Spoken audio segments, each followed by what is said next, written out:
दोस्तों, income tax act के अंतर्गत बहुत इंपॉर्टेंट डिसीजन आया है जिससे कि टैक्स पेयर को आईटीआर फाइल करते हुए या फिर टैक्स ऑडिट कराते हुए राहत मिली है।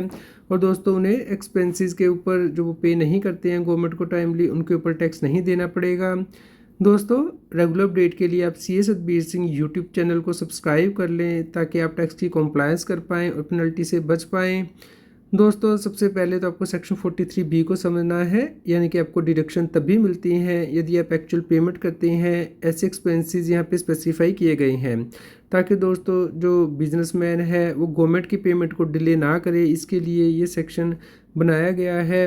तो आपको इनकम टैक्स रिटर्न को फाइल करने से पहले, ड्यू डेट से पहले पेमेंट करनी होती है, तभी आप उन एक्सपेंसेस की डिडक्शन क्लेम कर सकते हैं, जैसे कि आपके ड्यूटीज़ हैं, टैक्सेस हैं, GST पेबल है। तो अगर आप टाइमली पेमेंट करते हैं तो ही आप इसकी डिडक्शन क्लेम कर सकते हैं। दोस्तों, यहाँ पे जो डिस्प्यूट है असेसमेंट ईयर 2018-19 से रिलेटेड था। एसएससी ने जो GST है वो पे नहीं किया था और असेसिंग ऑफिसर ने इसे टैक्सेबल इनकम में ऐड कर दिया था। असेसिंग ऑफिसर का कहना था कि 43B के अंतर्गत अगर आप अपने GST को, वैट को या टैक्स को टाइमली पे नहीं करते हैं रिटर्न को फाइल करने की ड्यू डेट तक, तो उसे ऐड बैक किया जाएगा। दोस्तों, इस केस में एसएससी ने इस केस को फाइट किया और एसएससी का कहना था कि 43B में एक्सपेंसेस तभी डिसअलाउ किए जा सकते हैं अगर उसने क्लेम किए हों। तो यहाँ पे उसने एक्सपेंसेस क्लेम ही नहीं किए थे अपने प्रॉफिट एंड लॉस अकाउंट में, तो इसलिए इसकी जो डिडक्शन है वो डिसअलाउ नहीं की जा सकती है, क्योंकि जो GST पेबल है वो तो सेपरेट लेजर अकाउंट में लेके जाता है, प्रॉफिट एंड लॉस अकाउंट में तो वो मूव करता ही नहीं है। तो दोस्तों, इस केस में भी क्या डिसअलाउंस की जाएगी। तो यहाँ पे एसएससी ने कहा कि उसने प्रॉफिट एंड लॉस अकाउंट में GST या वैट पेबल को डेबिट नहीं किया है और ये डायरेक्टली लाइबिलिटी अकाउंट में जाता है, तो इसलिए इसे डिसअलाउ नहीं किया जा सकता है। तो दोस्तों, यहाँ पे दो मेथड होते हैं। एक तो जब आप अपने GST को इंक्लूड करके एक्सपेंसेस को डेबिट करते हैं प्रॉफिट एंड लॉस अकाउंट में। दूसरा मेथड है एक्सक्लूसिव मेथड, यहाँ के आप नेट एक्सपेंस को ही डेबिट करते हैं और जो GST पेबल है, जो इनपुट एज क्रेडिट है, वो आप सेपरेट लेजर में रिपोर्ट करते हैं। तो दोस्तों, यहाँ पे सेकंड मेथड अडोप्ट किया गया था एसएससी के द्वारा, वो अपने GST को प्रॉफिट एंड लॉस अकाउंट में डेबिट नहीं कर रहा था।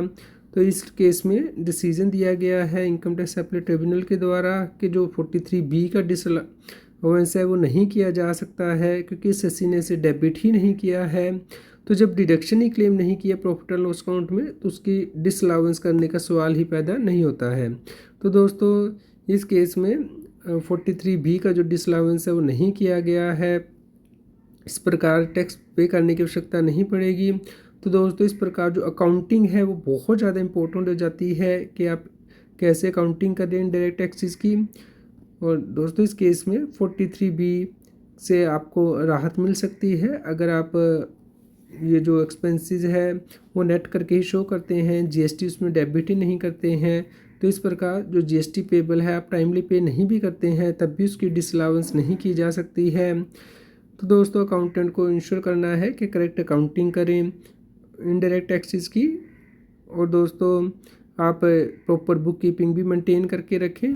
आप इस केस लॉ को डाउनलोड कर सकते हैं, लिंक मैंने वीडियो की डिस्क्रिप्शन में दे दिया है। तो दोस्तों, टैक्स ऑडिट रिपोर्ट को भी आपको ध्यान से चेक करना है कि उसमें इस प्रकार का डिसअलाउंस ना हो, क्योंकि इसे नॉर्मली ऐड बैक कर दिया जाता है आपकी इनकम में जब आप रिटर्न फाइल करते हैं। तो आप अपने ये केस लॉ अपने ऑडिटर के साथ ज़रूर शेयर कीजिएगा।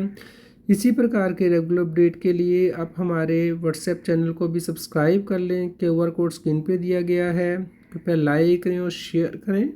अगर आपका कोई क्वेश्चन हो तो आप हमें कमेंट करके ज़रूर बताएं।